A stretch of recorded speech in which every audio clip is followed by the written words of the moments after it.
Selamat siang semuanya. Perkenalkan, kami dari kelompok 6 yang merawat saya Julius Putronik dengan rekan saya. Dan saya Stephen Februari Girsang. Di sini kami akan membahas materi tentang orbit.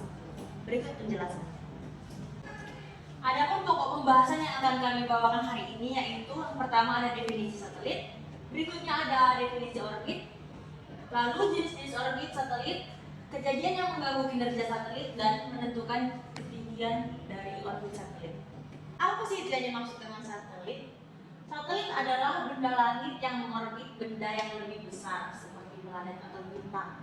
Ada dua jenis satelit. Yang pertama adalah satelit alami, seperti bulan yang mengorbit bumi. Yang kedua adalah satelit buatan, yaitu mesin yang sengaja diluncurkan keluar angkasa untuk berbagai keperluan.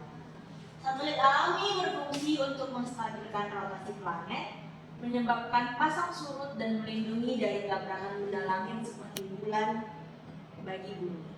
Kemudian, satelit buatan memiliki fungsi yang lebih beragam untuk kepentingan manusia seperti komunikasi, televisi internet, berikutnya ada navigasi, GPS, dan pengamatan sumber daya dan bencana alam, serta pemantauan cuaca.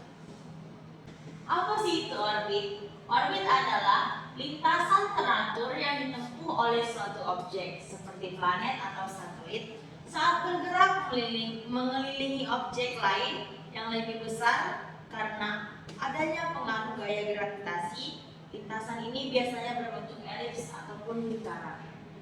Selanjutnya ada jenis-jenis orbit. Yang pertama ada orbit polar. Satelit yang mengorbit pada orbit polar merupakan satelit yang mempunyai inklinasi atau penyimpangan sebesar 90 derajat dari orbit geostasioner. Atau boleh dikatakan bahwa satelit ini mengorbit bumi dari arah selatan ke utara.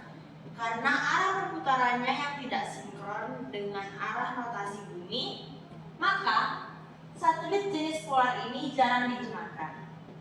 Orbit ini dipakai untuk satelit-satelit keperluan riset ilmu pengetahuan, meteorologi atau cuaca, militer, navigasi. Berikut adalah gambar dari orbit polar. Selanjutnya ada jenis yang kedua yaitu orbit eliptikal.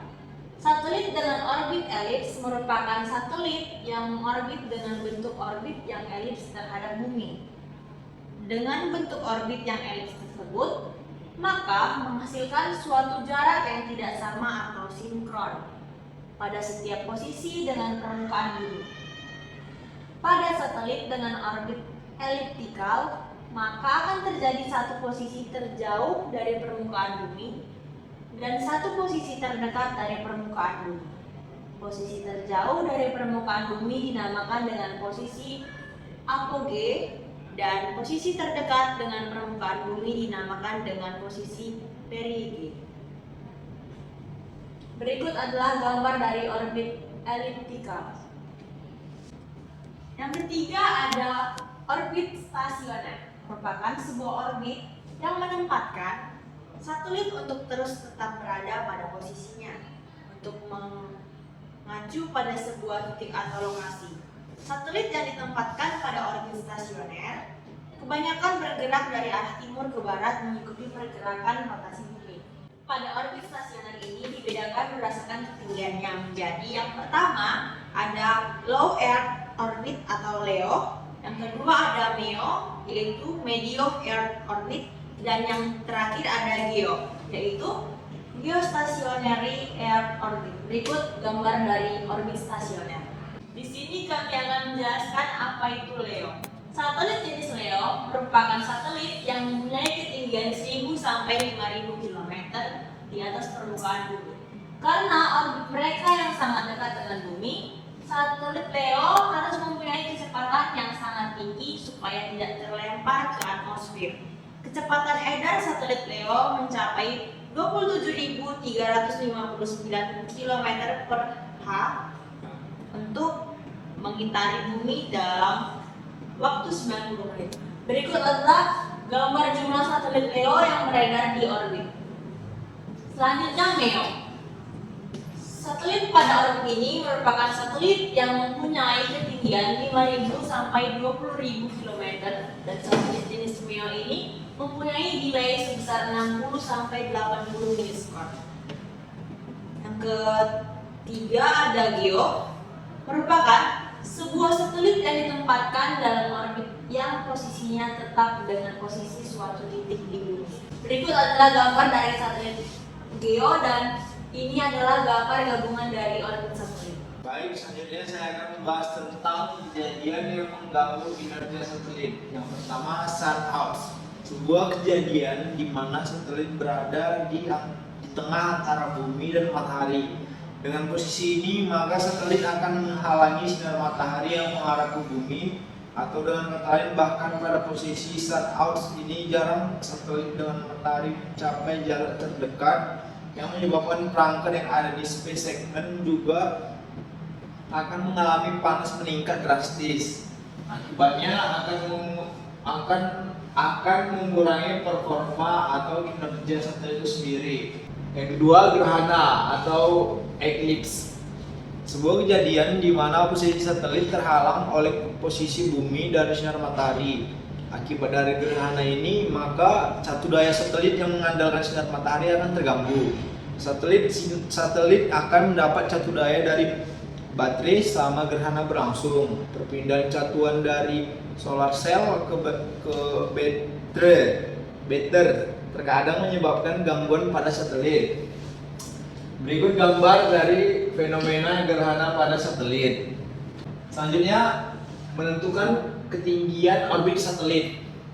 Pada khayal Arthur C. Clarke bahwa sebuah satelit yang mengorbitkan pada ketinggian tertentu yang mempunyai periode sama dengan periode bumi berputar akan sangat efektif dalam sistem komunikasi karena antena tidak perlu untuk mengikuti pergerakan satelit.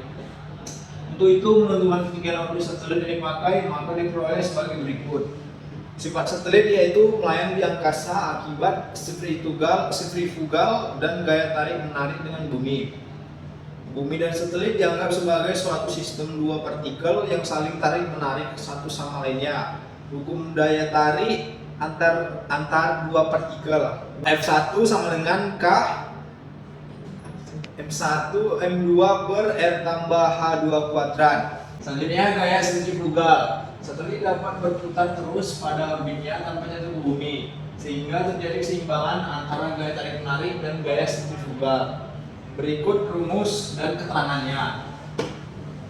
Selanjutnya, karena F1 sama dengan F2 dari persamaan 1 dan 2, maka didapatkan hasil sebagai berikut. Sedangkan gravitasi pada ketinggian tertentu dari satelit sebagai berikut. Teori mekanik menyatakan bahwa gaya sentrifugal pada satelit sama dengan gaya gravitasinya. Rumus pendekatannya gaya gravitasi satelit sebagai berikut. Dari persamaan 2 dan 4 dapat dihasilkan rumus kecepatan sebagai berikut. Menghasilkan persamaan sebagai berikut. Pada orbit geosinkron, kecepatan satelit dengan bumi dianggap konstan, maka waktu yang dibutuhkan satelit untuk mengitari orbit ini adalah sebagai berikut. Dari persamaan 5 dan 6 dihasilkan untuk ketinggian satelit dari bumi, sehingga dapat dihitung ketinggian orbit satelit dari permukaan bumi sebagai berikut. Lintasan satelit sinkron jadi periode satelit 24 jam. Satelit dikatakan stasioner terhadap bumi, maka tinggi orbit satelit adalah 35.855 km. Dan nilai H ini sebagai ketinggian dari orbit geostasioner. Baik, dapat disimpulkan bahwa orbit satelit adalah lintasan yang dilalui satelit saat mengelilingi bumi atau benda langit lainnya. Jenis orbit ditentukan oleh ketinggian dan tujuan penggunaannya seperti LEO atau Low Earth Orbit untuk pengamatan bumi, MEO untuk Medium Earth Orbit untuk navigasi, dan Geostationary Orbit untuk komunikasi. Setiap orbit memiliki kelebihan dan kekurangan dalam hal cakupan, waktu orbit, dan kebutuhan energi. Pemilihan orbit yang tepat sangat penting agar satelit dapat bekerja secara efisien sesuai dengan fungsi yang diinginkan. Sampai di sini hasil pembahasan kami tentang orbit satelit. Kami akhiri. Sekian dan terima kasih.